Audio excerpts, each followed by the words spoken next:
Film dibuka di hutan Ardennes, Belgia tahun 1944. Di tengah salju dan kabut tebal, sebuah truk logistik militer Amerika melaju menuju Skomberg untuk mengirim perbekalan ke garis depan. Di dalamnya, seorang sersan bernama Maren Pierce duduk di samping sopir bernama Evan yang berharap perang bisa berakhir sebelum Natal.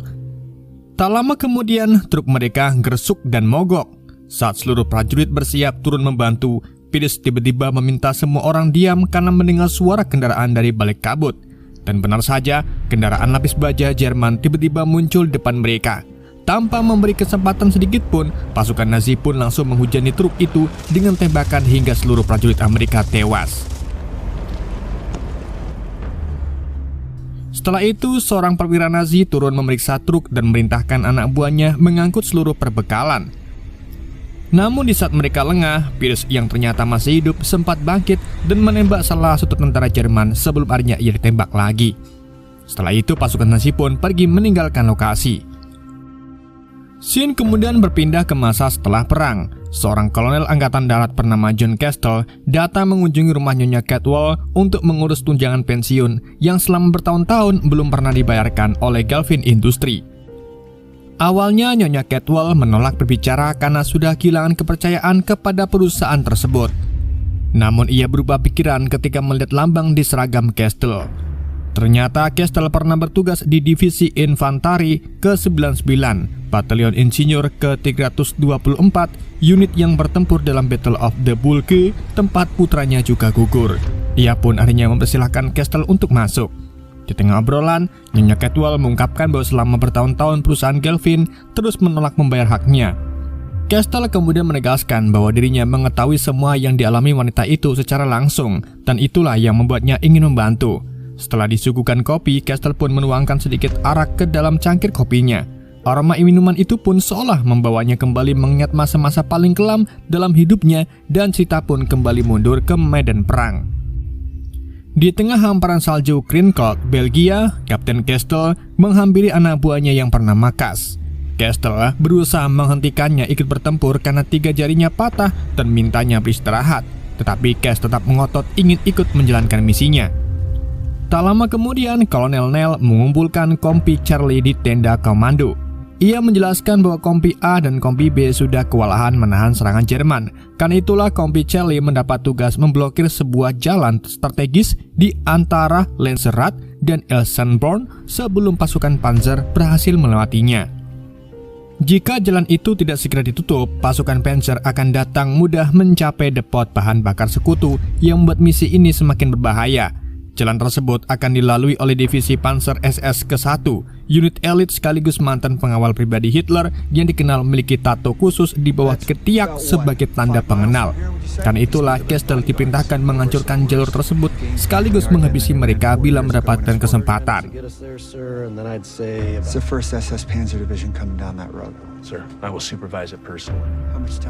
Castle pun menerima tugas itu tanpa ragu, tapi sayangnya Cas yang tetap ingin ikut bertempur justru diperintahkan menuju rumah sakit karena kondisinya sudah tidak memungkinkan untuk diterjunkan ke medan perang. Sambil menghangatkan tubuh dengan udut Lucky Strike, Castle segera mengumpulkan pasukannya.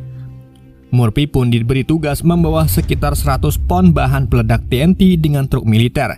Evanti bertugas sebagai radio lapangan yang mereka beri nama Lacey. Sementara Miller dan anggota lainnya akan menyiapkan ranjau serta bahan peledak. Setelah memastikan radio masih terhubung dengan markas, mereka pun berangkat menuju lokasi.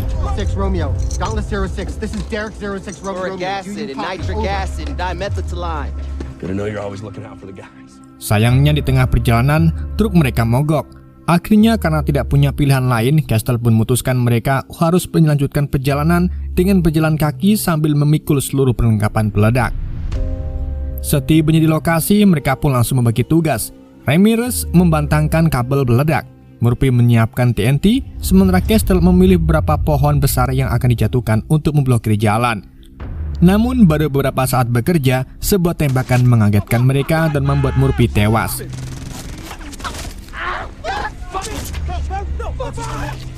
Castle pun segera melihat posisi serang tembak musuh di atas bukit. Ia lalu mengajak Ramirez menyusup lewat parit dan dengan hati-hati mendekat.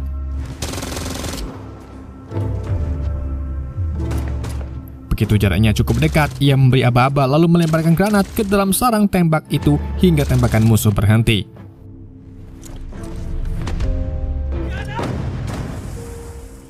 Merasa keadaan sudah aman, Kestel pun menyuruh Ramirez memeriksa para korban. Namun tanpa diduga, salah satu tentara Jerman ternyata masih hidup dan menggenggam granat. Demi menyelamatkan komandannya, Ramirez pun langsung memeluk granat itu dengan tubuhnya. Ledakan pun menewaskan Ramirez seketika. Dalam kondisi terluka parah, Kestel hanya bisa mengamati lewat teropong saat melihat pasukan Jerman datang menuju posisi timnya yang masih sibuk menyiapkan peledak. Karena jaraknya terlalu jauh, ia pun tak mampu memberi peringatan. Beberapa saat kemudian, baku tembak pun tak bisa dihindarkan dan seluruh anggota Compicelli akhirnya gugur. Di saat yang sama, posisi Kestel pun juga ketahuan dan ia pun tertembak. Beruntung ia masih selamat. Kestel lalu mengambil jasad mereka satu persatu untuk mengambil kalung identitas sebagai penghormatan terakhir. Setelah itu, pohon-pohon yang telah mereka pasangi peledak akhirnya tumbang menutup jalan, sehingga misi utama mereka tetap berhasil diselesaikan. Dengan luka tembak di pahanya, Kestel mengambil senapan runduk milik tentara Jerman peserta radio lesi, lalu berjalan ke truk mereka yang mogok. Sesampainya di sana, ia berusaha menyalakan mesinnya, namun belum sempat mesin menyala, patroli Nazi kembali berdatangan. Kestel pun segera bersembunyi sambil menunggu mereka pergi. Sayangnya satu prajurit menemukannya, dan untungnya Kestel dengan sigap menanganinya tanpa bersuara dengan kabel radio.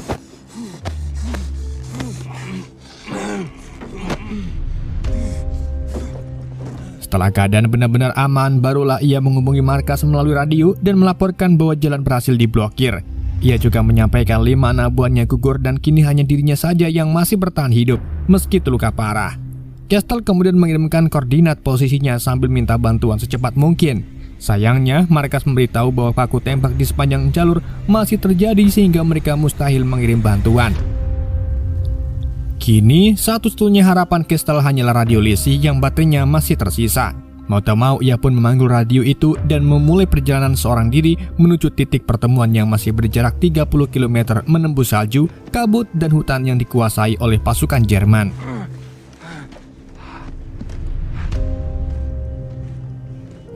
Setelah berjalan cukup jauh, Kestel akhirnya tiba di sebuah rumah petani yang masih berjarak sekitar 27 km dari titik evakuasi. Ia menyelinap ke dalam lumbung dan menemukan sebutir telur untuk mengganjal perut. Ia lalu menatap foto istrinya sebelum akhirnya tertidur karena kelelahan.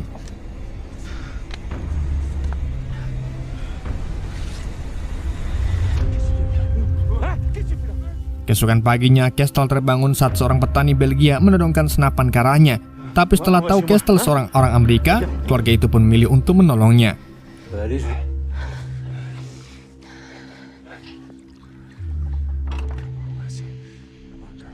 Setelah lukanya dibersihkan dan diobati, Kestel kembali mencoba menghubungi markas lewat radio. Tapi sayangnya ia tidak mendapatkan jawaban. Namun, ketenangan itu tak berlangsung lama. Beberapa kendaraan pasukan SS-1 tiba-tiba berhenti tepat di depan rumah. Kestel pun langsung diminta bersembunyi di ruang bawah tanah. Sementara seorang perwira SS menginterogasi keluarga petani itu dan memaksa mereka menunjukkan lokasi depot bahan bakar Amerika. Meski terus diancam, sang ibu tetap menolak memberitahu. Bahkan saat putrinya menangis, ia tidak juga berubah pikiran hingga akhirnya ditembak mati di tempat. Sesaat setelah tembakan terdengar, Kestel langsung keluar dari persembunyiannya dan menembak perwira itu. Ia segera meraih anak perempuan itu dan menyuruhnya berlindung di ruang bawah tanah. Setelah berhasil keluar dari rumah, Kestel melihat sebuah tank Jerman yang terparkir. Tanpa pikir panjang, ia pun langsung masuk dan membawa tank itu melarikan diri.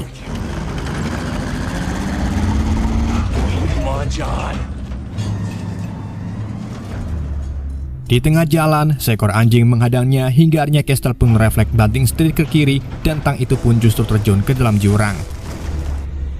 Beberapa saat kemudian, Kestel pun tersadar. Saat gasnya masih mumet, ia sempat membayangkan istrinya menggendong putra mereka.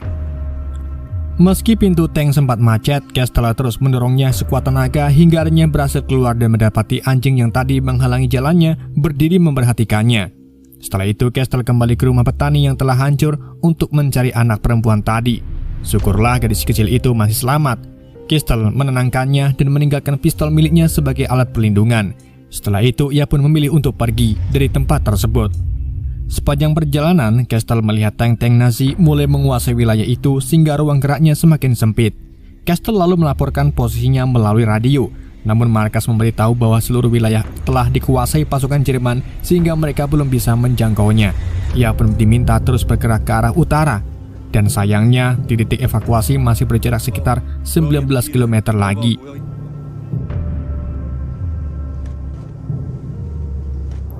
Tak lama kemudian, Kestel melihat iring-iringan tentara Nazi mendekat.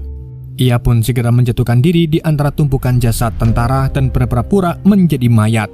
Ketegangannya semakin menjadi saat salah satu tentara Jerman berhenti dan pipis di atas tubuhnya. Belum selesai sampai di situ saja, mayat yang tergeletak tepat di depannya ternyata masih hidup dan merupakan tentara Jerman yang hendak melaporkan keberadaannya. Untungnya Kestel lebih dulu menikam tentara itu hingga tewas tanpa mengeluarkan suara.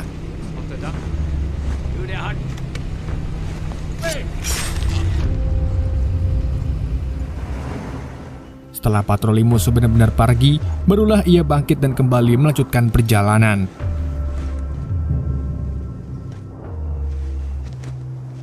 Menjelang malam, Kestel menemukan sebuah rumah kosong dan berniat berlindung. Namun ternyata di dalamnya sudah ada seorang tentara Jerman.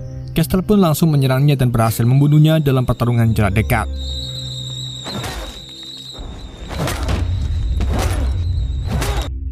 Sayangnya bahaya belum berakhir. Masih ada beberapa tentara Jerman lain yang berada di lantai atas rumah itu. Tambah banyak pilihan, Kestel pun mengambil senjata penyembur api milik mereka lalu menyelinap ke sisi luar bangunan. Saat salah seorang tentara keluar menuju tank, Kestel langsung menyemburkan api ke dalam rumah hingga salah satu dari mereka terbakar. Setelah itu ia pun mengambil tank Jerman tersebut dan melemparkan granat ke dalamnya. Singkat cerita, salju pun kembali turun dan udara yang semakin dingin perlahan menguras sisa tenaga Kestel. Di tengah perjalanan, ia pun melihat seekor kuda putih yang hanya menatapnya dengan tenang sebelum kembali merumput. Saat jaraknya tinggal sekitar 10 km dari titik evakuasi, Kestel menemukan sebuah truk militer Amerika yang terjebak di pinggir jalan. Ternyata truk itu adalah truk yang disergap pada awal film. Di samping truk itu, Kestel menemukan Pierce ternyata masih hidup.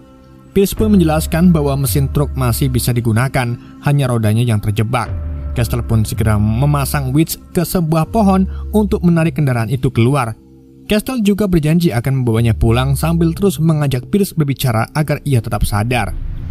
Namun nasib buruk kembali menghampirinya. Beberapa peluru artileri tiba-tiba menghantam area di dekat truk hingga ledakannya melempar tubuh Kestel. Saat ia berhasil merangkak kembali, Pierce ternyata sudah tewas. Sekali lagi Kestel pun harus menyaksikan seorang meninggal tepat di depan matanya. Dengan tubuh penuh lumpur dan tenaga yang semakin menipis, Kestel kembali melanjutkan perjalanan seorang diri melintasi hamparan salju. Saat memasuki sebuah hutan, ia kembali melihat kuda putih tadi. Namun belum sempat melangkah lebih jauh, hujan tembakan artileri kembali menguncang wilayah itu.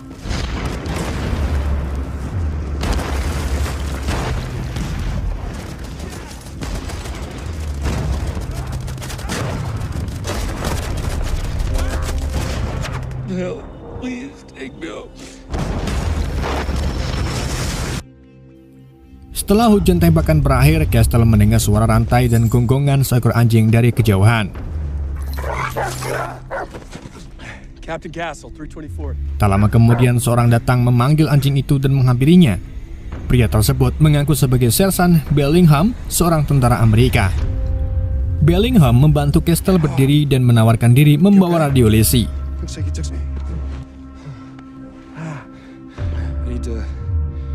Setelah menemukan tempat aman, Bellingham menjelaskan bahwa ia sedang bertugas mengantarkan laporan untuk Angkatan Darat Ketiga.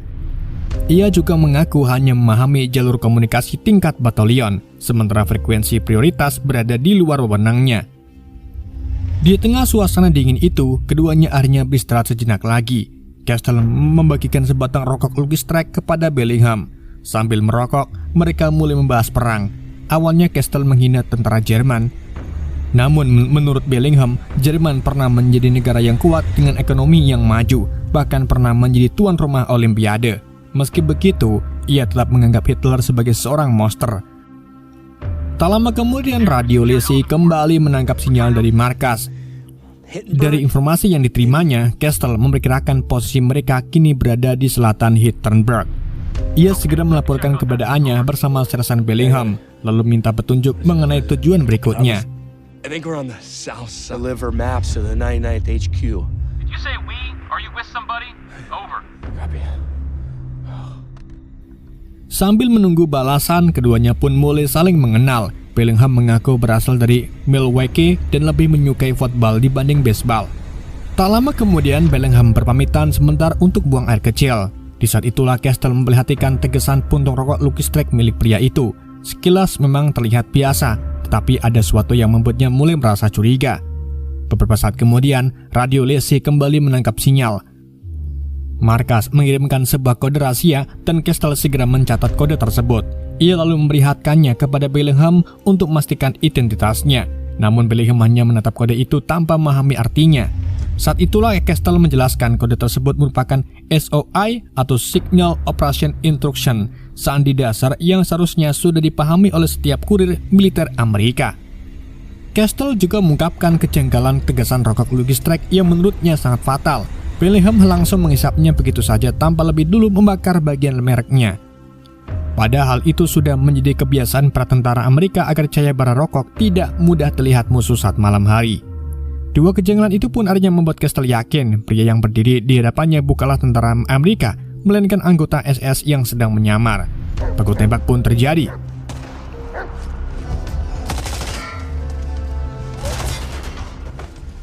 Saat memeriksa senjatanya, ia baru sadar pelurunya hanya tersisa 2 butir. Castle pun segera berlindung di balik batu sambil menunggu kilatan moncong senjata lawannya muncul. Begitu melihat sumber tembakan, ia pun langsung membalas dengan satu tembakan yang tepat sasaran.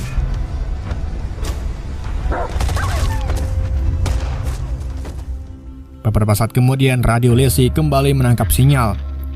Di tengah frekuensi yang dipenuhi lagu Natal, kendaraan penyelamat akhirnya berhasil menemukan posisi Castle. Saat tersadar, Castle pun sudah berada di dalam kendaraan militer dengan radio Lacey yang masih berada di sampingnya. Beberapa hari kemudian, di rumah sakit lapangan ke-45, Castle bertemu Jenderal Lauer. Ia menjelaskan bahwa aksi Castle berhasil menghambat laju pasukan Jerman dan memberi waktu yang sangat berharga bagi seluruh divisi untuk mempertahankan Elsenborn. Atas keberaniannya itu, Castle pun kemudian direkomendasikan menerima penghargaan Silver Star. Di saat itu juga, identitas Bellingham akhirnya dipastikan sebagai anggota SS yang menyamar sebagai tentara Amerika untuk melacak lokasi markas Jenderal Lauer. Berkat kejelian Castle memperhatikan berbagai kejanggalan kecil, penyusup itu pun berhasil digagalkan sebelum misinya tercapai. Jenderal Lauer pun memastikan bahwa keputusan Castle menembak pria itu memang sudah tepat. Castle lalu mengungkapkan satu kejanggalan lain yang sejak tadi mengusiknya.